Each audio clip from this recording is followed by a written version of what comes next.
Bom dia, boa tarde, boa noite. Esta é mais uma edição de Pedro e Cora, aquele seu programa sobre... Hoje a gente tem o Fabrício Carpinejar. Pedro e Cora, como você sabe, toda terça-feira, toda quinta-feira, no YouTube do Meio, na sua plataforma favorita de podcasts. Eu sou Pedro Dória, ao meu lado está minha querida amiga Cora Ronen. O problema do Fabrício é que ele não tem muito o que falar, né, Cora? Não, poucas ideias.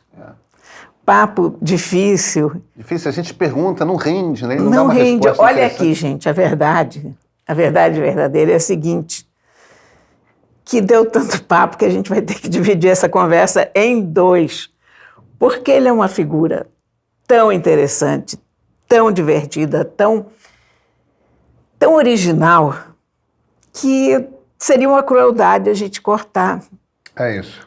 essa fita, editar. A gente não teve vontade de editar nada fora, porque, inclusive, o papo ficou muito bom. Foi um papo que começou lúgubre, a gente falando sobre luto E a outra parte a gente guarda para quinta-feira que vem. É isso. É isso. Então, hoje, o tema principal dessa primeira parte é luto. Bem.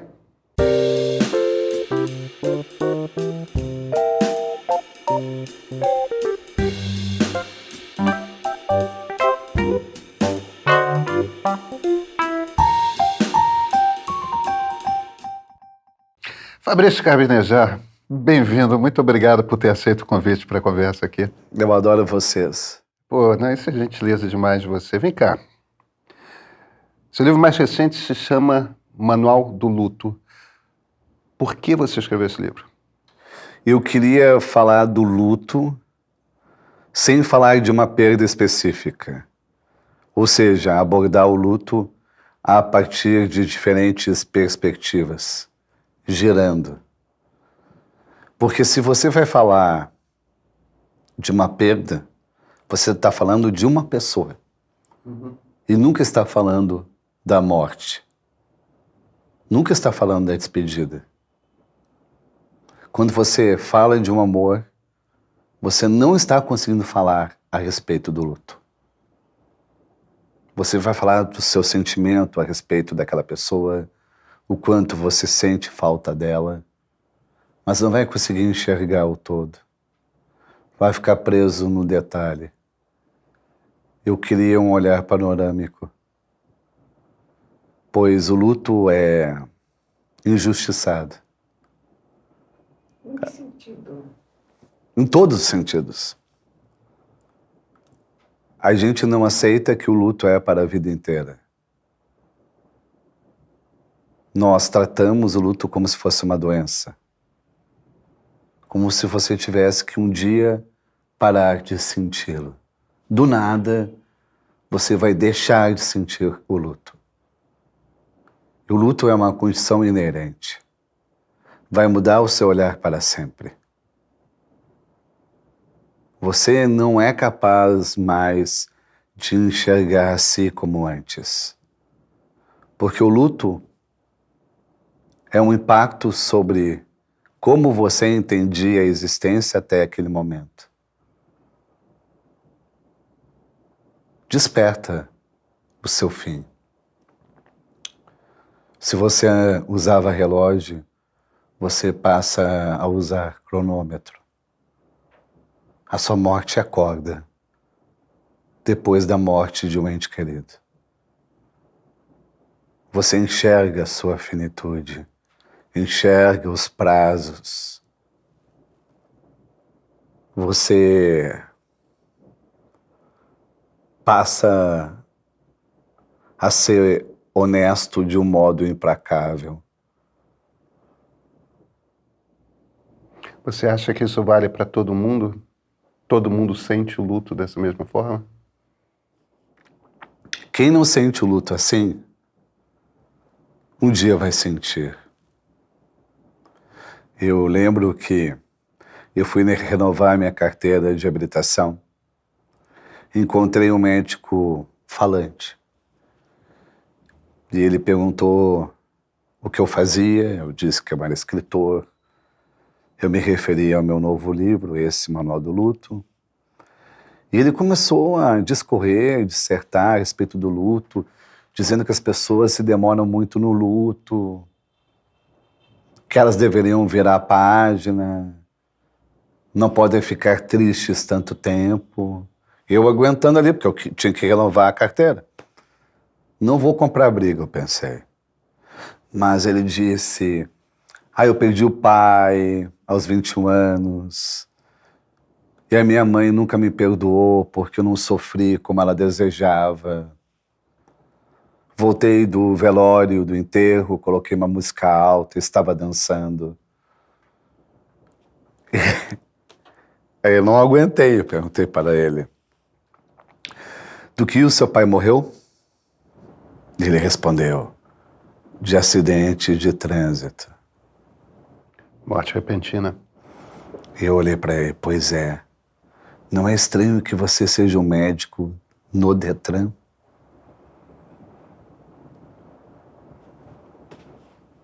Você ainda vive o luto. Você tenta salvar o seu pai aprovando outros motoristas todo dia. Podia estar trabalhando em qualquer lugar. Como é que ele reagiu? Finalmente ficou quieto. Ele pensa que não sofre pelo luto, como muitas pessoas. Mas eu tenho isso muito nítido na minha vida. Se você não sofre o que lhe é devido, com certeza você faz os mais próximos sofrerem por você.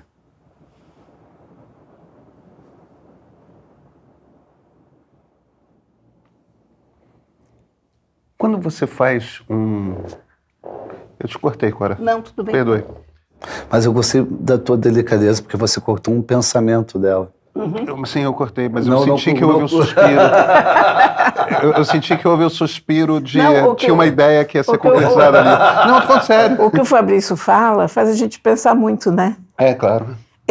Você tem essa característica de dizer coisas que a gente não tinha visto ditas dessa maneira, né? Que a gente não tinha pensado dessa forma. E isso faz a gente pensar. Então, é muito difícil fazer uma entrevista com ele de perguntas e respostas rápidas, porque você fala e a gente quer processar aquilo. Peraí, o que ele disse é isso mesmo? É assim que eu sinto? É curioso esse efeito, né? Tá vendo como eu tinha cortado um pensamento? É. O efeito Fabrinejar.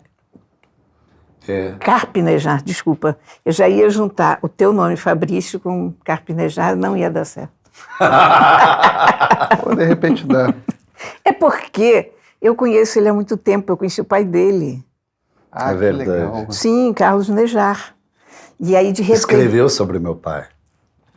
E ele, de repente, aparece com esse nome, Carpinejar. E eu... E escreveu sobre meu pai na Veja. Foi há muitos anos. Sabe por que eu sei disso?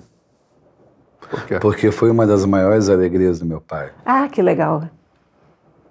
Foi uma das maiores consagrações. E eu sempre fiquei com o nome da Cora, porque eu era pequeno. Ela tinha feito meu pai imensamente feliz. Eu sempre fiquei com o teu nome. Ah, que bom. Quando você faz um manual do luto, essa palavra manual aí é metafórica? Exato. Porque não tem como ter um manual. Tá. Então, eu desconfio que... Eu questionaria, se você está falando de um manual no sentido passo 1, passo 2, passo 3, passo 4, é claro que não tem como ter um manual. Mas se você está falando de manual como um conjunto de reflexões que de alguma forma ajudam a gente a processar internamente uma emoção que é muito avassaladora, porque eu tenho a impressão, eu estou pensando aqui desde que a gente começou a conversar, eu só conheço duas emoções que sejam avassaladoras, que é amor e morte, o lidar com a morte. Eu não sei se tem alguma Mas a outra morte é emoção muito pior do que a do o que é amor. pior eu sei. Porque a morte é também uma emoção de amor. Claro que é. E é permanente. Claro que é. E Claro o amor que é. não é. Isso torna a morte absolutamente terrível. Porque tem amor dentro. Porque tem amor dentro. Então eu ia dizendo, se você empacota um conjunto de reflexões, e eu imagino que é isso que você... Porque é disso que a gente está falando desde o início da nossa conversa, né? Se você empacota um conjunto de reflexões que, de alguma forma, ajudem a gente, se não a processar, pelo menos botar em algumas definições, botar em algumas caixas, organizar uma emoção que é muito avassaladora, é claro que isso é um pouco um manual. No sentido de ajudar a organizar aquilo que é tão acachapante que a cabeça fica desorganizada. A cabeça não consegue lidar com tanta coisa ao mesmo tempo. Quais são os caminhos, sem estar vivendo luto, quais são os caminhos que te permitem chegar a reflexões que te ajudam a lidar com... Como é que se...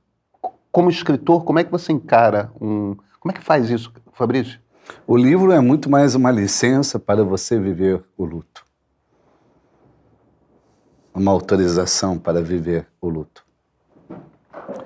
Não teria como ser manual, mesmo entendendo essa sua pertinente pergunta, porque não existe fim ao luto. Não é algo para ser superado.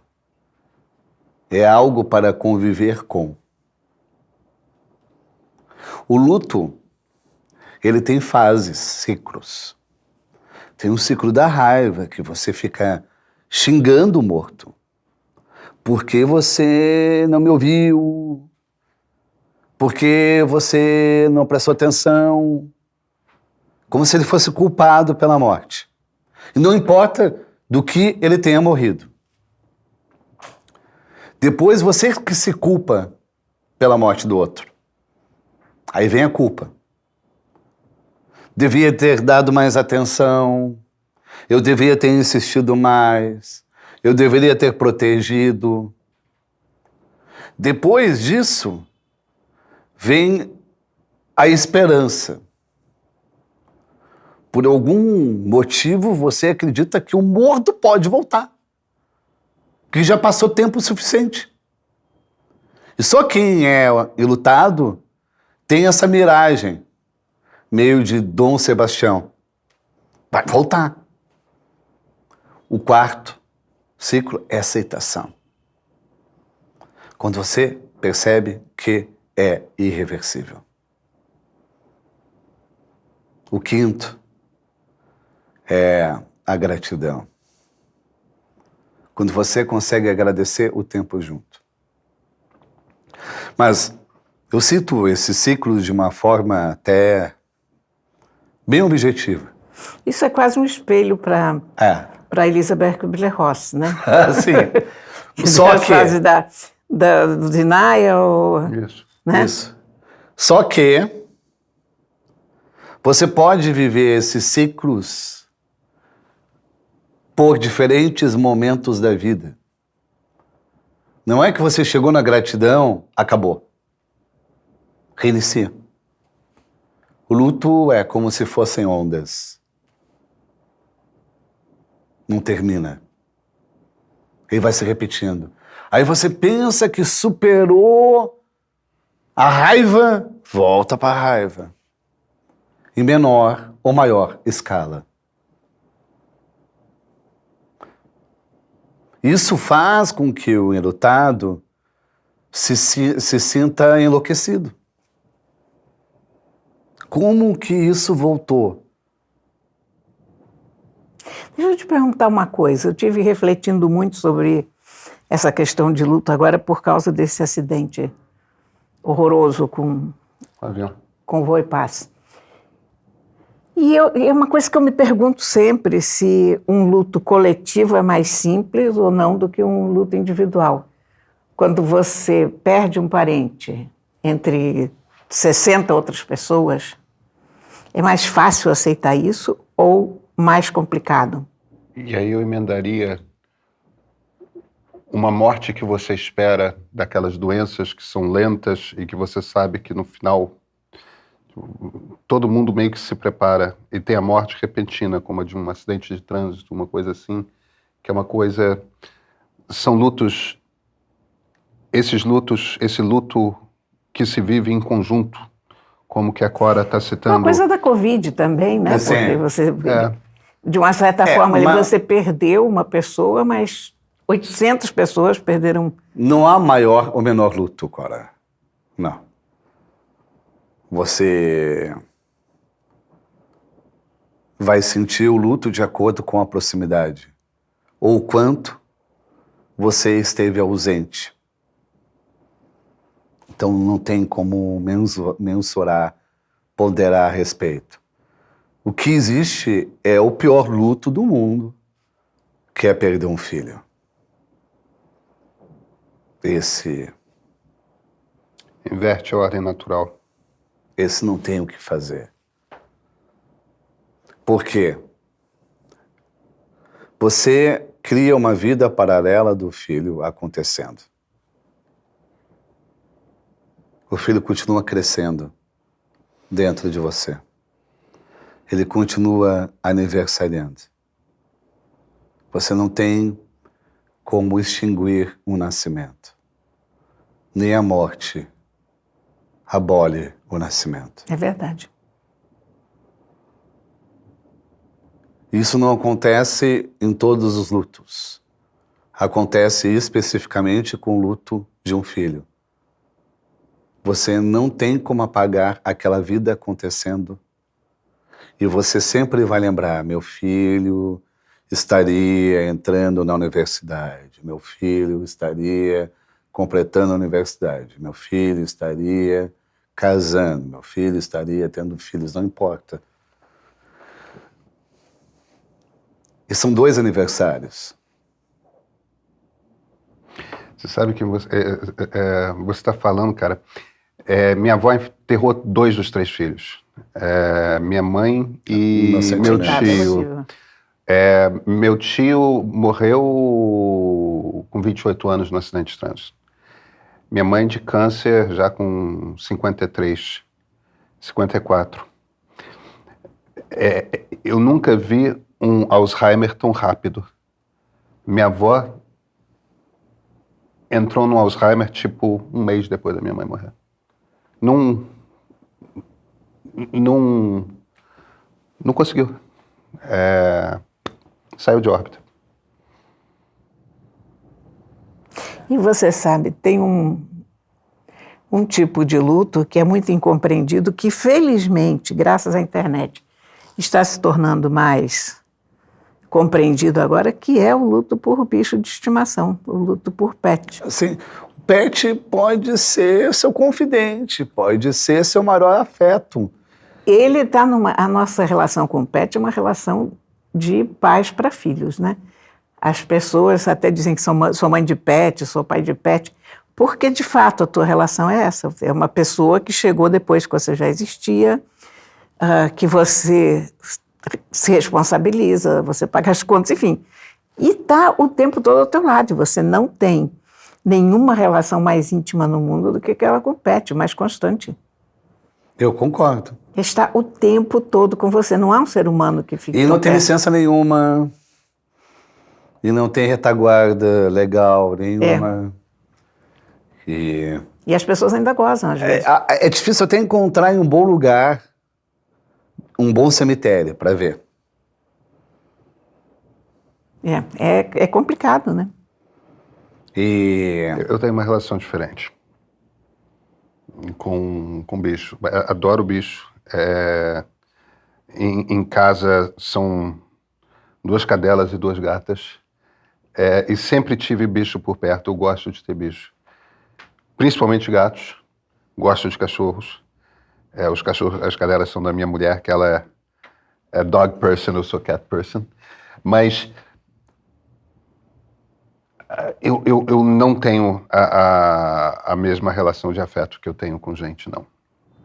Olha, em alguns casos eu acho que eu tenho mais afeto pelos meus gatos do que por algumas pessoas, sabe? Por algumas pessoas, talvez, mas as pessoas queridas... Olha, mas é uma relação completamente diferente. Não são relações parecidas, porque primeiro, são relações num outro patamar. São relações que só existem quando você está ao lado daquela pessoa, daquele animal. Mas são seres, né? São seres, claro. Sim, claro que sim. Eu não colocaria isso, eu amo mais pessoas do que gatos, eu amo mais gatos do que pessoas. Eu amo seres. Seres. Eu chamo de pessoas os gatos, porque Não, eu acho que cada um tem uma individualidade tão grande. Tu pode amar um gato como você ama um grande amigo seu, como ser. Pelo envolvimento, pelo grau de entrega. Não, eu sei que é possível. A gente tenta se defender do luto que é a morte de um bicho, porque eles vão antes da gente, quer dizer... Eles vão antes. Então, você já sabe disso, e se você tiver um pingo de juízo, você tenta se preparar para isso e tal. Quer dizer, eu tenho um gato que é felve. Os gatos felves vivem tipicamente até 2 anos, ele está com 3. Estamos num grande lucro, mas eu estou sempre com as barbas de molho, tipo... Pode perdê-lo. Esse bicho está emprestado, ele já está em tempo emprestado e tal. Mas isso não adianta nada, porque a hora que morre, você morre junto. Mas a gente precisa quebrar certas expectativas. Por exemplo, nós temos aquele costume de dizer quem morre depois dos 85, 90 anos, mas viveu muito. Mas a gente não questiona se viveu muito, tivemos mais experiência com essa pessoa, então o sofrimento vai ser maior, porque será maior o desapego. O fato de morrer de velhice ou morrer naturalmente não diminui tudo que você sente, pode potencializar. Você esteve mais tempo com aquela pessoa. Você tem mais recordações. Muito mais recordações, fica muito mais complicado de se desapegar, desprender dela. E por que nós tentamos justificar a morte por velhice ou causa natural como se fosse uma morte justa? Não é justa, não vai ser justa. O que crianças sofrem pela morte dos avós é impressionante. É impressionante, define um caráter. E são aqueles avós que partiram com seus 85, seus 90 anos. Mas a gente pensa, não trouxe tantas sequelas porque viveu muito. Sim, as sequelas serão maiores porque viveu muito. Mas eu acho que a criança tem a noção de que, diferentemente dos pais, ela, criança, deixou de ter a oportunidade de um convívio grande com aquela pessoa que obviamente era uma pessoa preciosa ali naquele ambiente familiar, naquela estrutura. Essa é a força monstruosa do luto. Porque não é o outro que morreu, é você que morreu para ele. O luto tem um falso morto. O vivo é o morto. O morto é vivo. Porque você continua lembrando da pessoa. Ela está cada vez mais viva dentro de você. É você que não é mais lembrado. É você que não é mais procurado. É você que não recebe mais atenção. O luto atinge a nossa vaidade. Atinge o nosso amor próprio. Deixa eu te desafiar aí. Porque, pelo menos na minha relação pessoal, com o passar do tempo, uma das aflições que dá nesse luto continuado, é quando você sente que a memória vai enfraquecendo, que se lembra menos da pessoa, que às vezes você tem dificuldade de como é que era a voz mesmo, como é que era, os momentos dos quais você tem memória nítida vão ficando menos momentos. Às vezes vai se transformando num esforço lembrar. A pessoa que pode ter sido uma pessoa com quem você conviveu intensamente, o passar do tempo representa também uma perda de... Isso não entra nessa equação, não? Sim. Um dos maiores temores dos enlutados é esquecer o rosto de quem partiu. E precisa olhar uma foto. Mas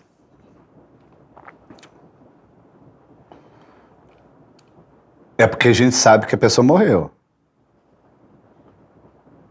Porque a gente não reconhece os rostos de quem está do nosso lado. A gente não vê as mudanças de quem está ao nosso lado. Você guarda uma imagem mental de alguém e não atualiza. O amor vive de reprise. Eu acho que você mais faz uma imagem. Exato, faz. Que é composta de várias coisas, que não é necessariamente o rosto, que são gestos, que é o tipo de roupa, que é um barulho, que é um cheiro, é um pacote, né? E você fica com aquela imagem mental.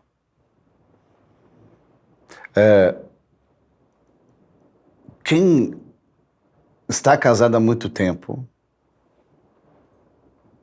não reconhece, não é capaz de ver o quanto envelheceu ou quanto a outra pessoa envelheceu.